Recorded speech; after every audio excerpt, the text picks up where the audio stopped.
Hi hello అండి, welcome to my channel.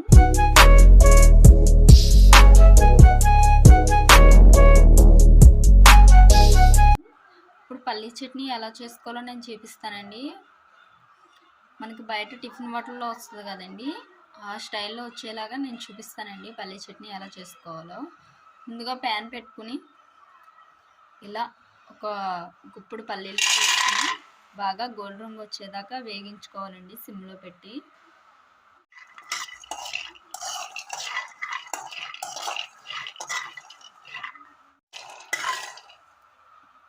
చూడండి, ఇలా వేగితే చాలండి గోల్డ్ రంగు వచ్చేదాకా.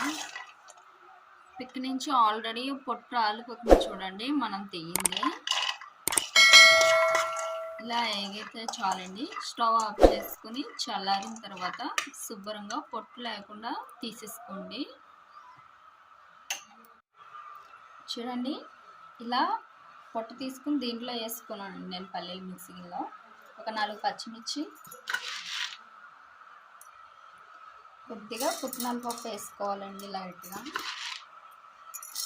ఇలా వేసుకుని ఒక 2 చెంచాలు సాల్ట్ వేసుకోవాలండి. ఇలా రుచికి సరిపడా సాల్ట్ దీంట్లో వేసుకోండి.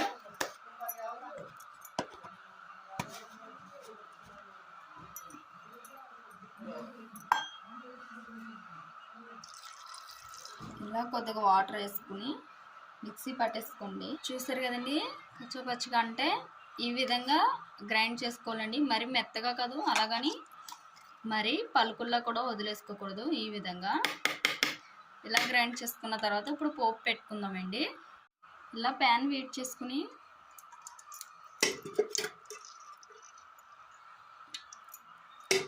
ఒక 2 డొక్కులు ఆయిల్ పోసుకుని దీంట్లో కొద్దిగా ఆవాలు,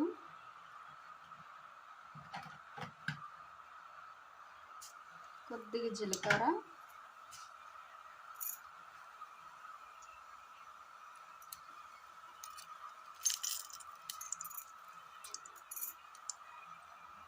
కొద్దిగా కరివేపాకు, ఇలా 2 ఎండుమిర్చి వేసుకుని పోపు పెట్టేసుకోవాలండి ఒక 2 నిమిషాలు. ఇలా వేగించేసుకోవాలండి ఒక 2 నిమిషాలు. ఇలా పోపు పెట్టేసుకుని మనం ముందుగా గ్రైండ్ చేసుకున్న చట్నీ ఉంది కదండి, ఈ పోపు దాంట్లో వేసేసుకోవాలండి. చూసారు కదండి, చట్నీ ఈ విధంగా పోపు పెట్టుకుని ఇలా చేసుకోవాలండి. చాలా టేస్ట్గా వస్తుందండి నేను చేసినట్టు కనుక చేస్తే పల్లీ చట్నీ. చూసి వదిలేయడమే కదండి. లైక్ చేసుకోండి, సబ్స్క్రైబ్ చేసుకోండి, కామెంట్ పెట్టండి ఎలా అనిపించిందో మీకు. థ్యాంక్ యూ అండి.